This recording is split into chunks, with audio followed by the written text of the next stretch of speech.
I'd like to invite up to the stage the next startup, Lifespans, making the technologies that make bone fracture repair safer for elderly patients.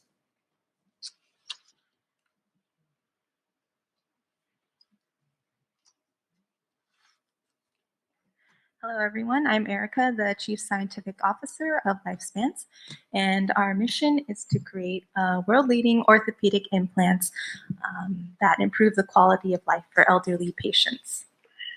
So our company was founded by MIT engineers, trauma surgeons from Hong Kong U and Queen Mary Hospital, and veterans from the orthopedic industry. So as we get older, many of us may develop osteoporosis, where our bones become very weak and fragile. And an accident such as a simple fall can result in a broken bone. And today's implants still fail at high rates for these elderly patients because the implants can migrate through the bone and also break out of the bone, which is very painful and risky for these patients. So we are developing different technologies to address this problem, one of which is our soft tip technology, which acts as a cushion between the rigid implant and the soft bone. And this helps to absorb some of the forces, distribute the stress, and cushion the bone against the implant. And we're also developing what we call our tensegrity technology in our shoulder implant. And this allows the surgeon to create a web of sutures easily to hold the multi-fragment bone components together while it heals. And it also allows them to readjust the tension in the sutures.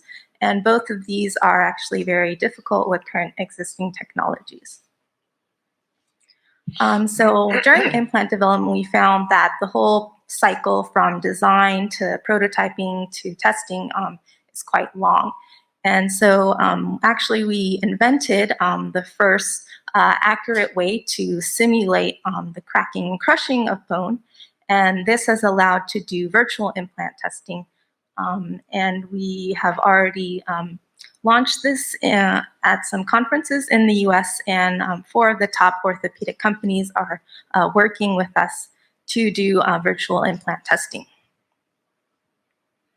So these are some of the services we offer, and such as you can upload your implant and run some of the standard tests, mechanical tests needed for like regulatory submission.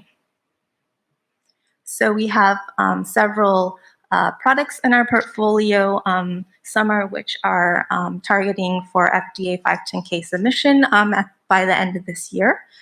And we also have patents covering our IP, and the total addressable market we leave with our implant technologies and the virtual testing is $27 billion. So, thank you, Erica. I think we can move on to the Q&A now as well. Okay, thank you. Judges? Well, full disclosure, I'm semi-bionic, so this is very interesting to me. So just from a model point of view and from a research and development point of view, you said you're working with a number of orthopedic companies. Mm-hmm. Can you describe a little bit more who they are, if you're able to disclose? If not, they're obvious suspects if they're the large ones. Yeah, it's the obvious suspects. Right. Yeah. And what do you mean you're working together with them? To what end? Are these co-development arrangements? Are these co-licensing arrangements? Are these R&D partnerships? Are they full stream all the way to commercialization? Yeah. How are you planning to work this out? Sure. So most of them are right now R&D projects where they're testing out how accurate our simulation is. So they're giving us some implant designs and some of their physical test data and running comparisons to our simulation results. And without getting too detailed, why is your bone simulation engine so powerful, how do you take into account all of the individual attributes from density to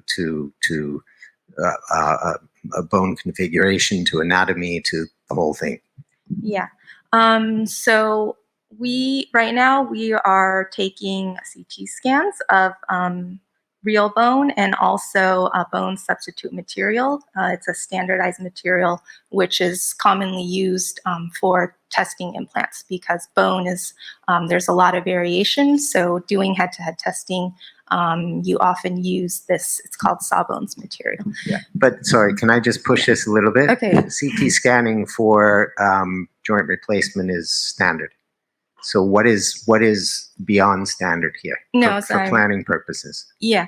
So we are taking that to create a particle-based model of the bone. So right now, a lot of simulation is just using FEA, and you can't go past like the initial kind of showing the initial stress or initial strain.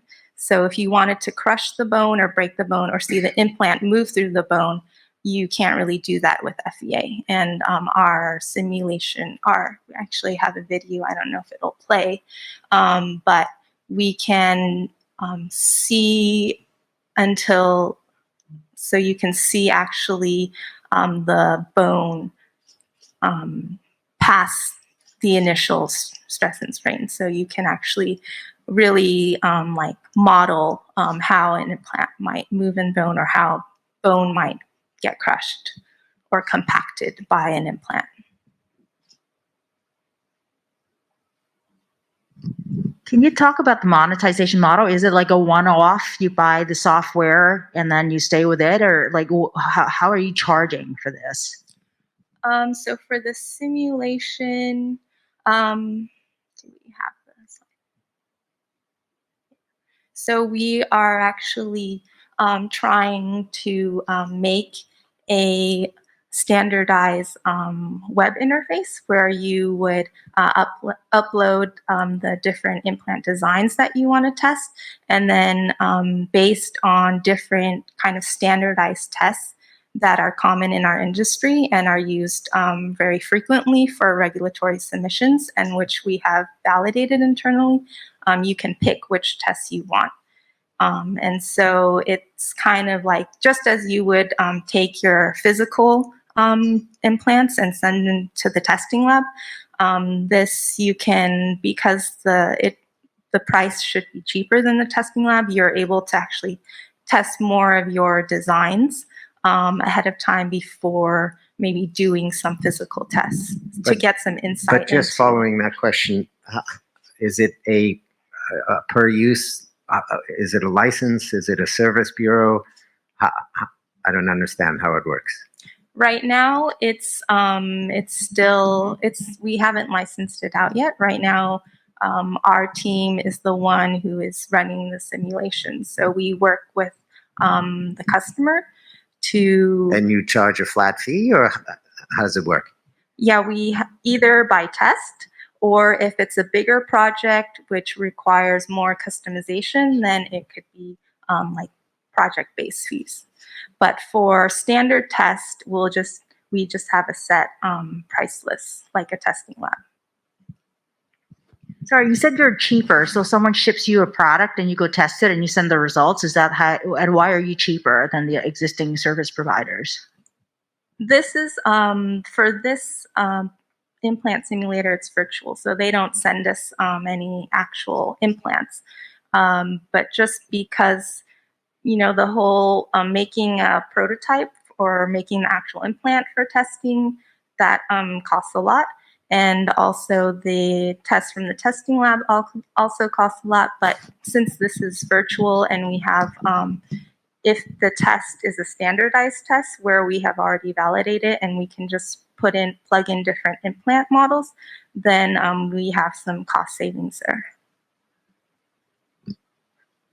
Could you go back to that slide that had your entire suite of products and portfolios, and maybe just tell us a little bit in terms of how you think the business will grow in the future? Because it seems like Alfonso, which is the simulation, is just a real small piece. Yeah, so actually we started off as focusing on devices. And this was actually our CEO's PhD project while we were at Hong Kong U, and we had started our company together. But it actually fit in quite well because as we were going through development, we saw that there was really a need for this. And I think a lot of the large companies also see the need.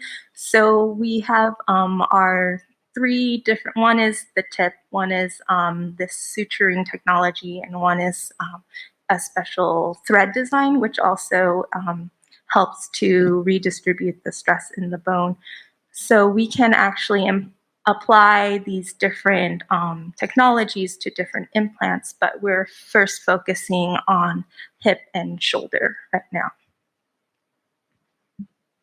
So I guess on that, I mean, obviously we're spending a lot of time on the software. So I do want to kind of shift and hear a little bit more about, you know, your main business. Like what is, I guess, I mean, you know, you guys are pretty close to, you know, getting clearance for the hip screw at least. Mm-hmm. So for that, I mean, like what is your go-to-market strategy? Like you're doing all this in the US, so you guys going to be distributing in the US first? Like, do you guys have a roadmap or like a forecast for the next, like, I don't know, 6 to 12 months?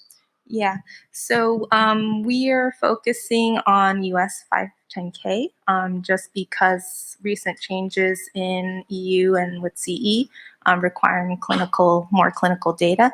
So we are focusing on the 510K pathway and then using that to leverage other markets like around Southeast Asia, and then also start to collect some clinical data for CE.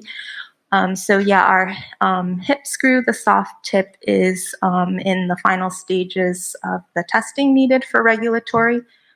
Because it does have the polymer component, there's some extra testing required. So we're just finishing that up and then put everything together for submission by the end of the year.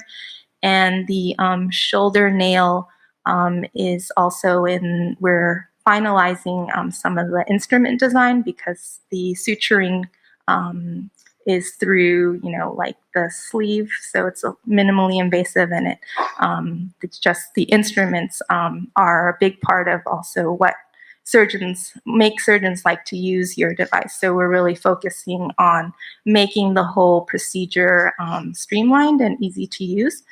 And so we're in the stage of making the implants with the manufacturer and sending them for testing for real testing that's needed for the 510K submission at the end of the year as well. Sorry, can you clarify how your product's different from what's available in the market today? And just on that point, because we're focused on the software company because you're selling stuff right now, but are you 5 years from now, are you a product company or are you like a simulation company? How should we see you? So 2 questions. Yeah. So the first question, how we're differentiated. So actually our soft tip component, we haven't seen anything with the soft tip component on the market. And even there's no direct predicate device. But we are still able to stay in the 510K pathway because the additional risk is not so much higher. So when we do show it to surgeons, they see right away how it could help with reducing implant migration. And then for the shoulder nail, the suturing technology, so this system of being able to pull tension on the suture, lock the suture, or lock the tension and then readjust it during the surgery is also quite unique because now the surgeons just use a screw hole, just a hole like in a screw, and manually thread it and then tie the knot. So during the surgery, some fragments may move around and you lose tension in the sutures. So you would have to basically cut the suture out and redo it and then hand tie the knots again. So it's not very convenient. So we wanted to making it be able to be readjustable during the surgery was a big thing that we focused on. Judges, we have about 1 minute left, so time for a very short question. Well, I'll make it short. Isn't your product strategy slightly in conflict with your service strategy? In terms of, because we're supplying implants and then we're also testing implants for, I wouldn't say that they're in conflict. We haven't got any feedback from the orthopedic companies that we work with that, they're hesitant to work with us because of that. I think maybe because we're still a startup, they don't see us as a threat, but I would say that we haven't got any feedback like that at all. Probably something you will have to address down the road and something to think about. Yeah. Mm-hmm. Thank you.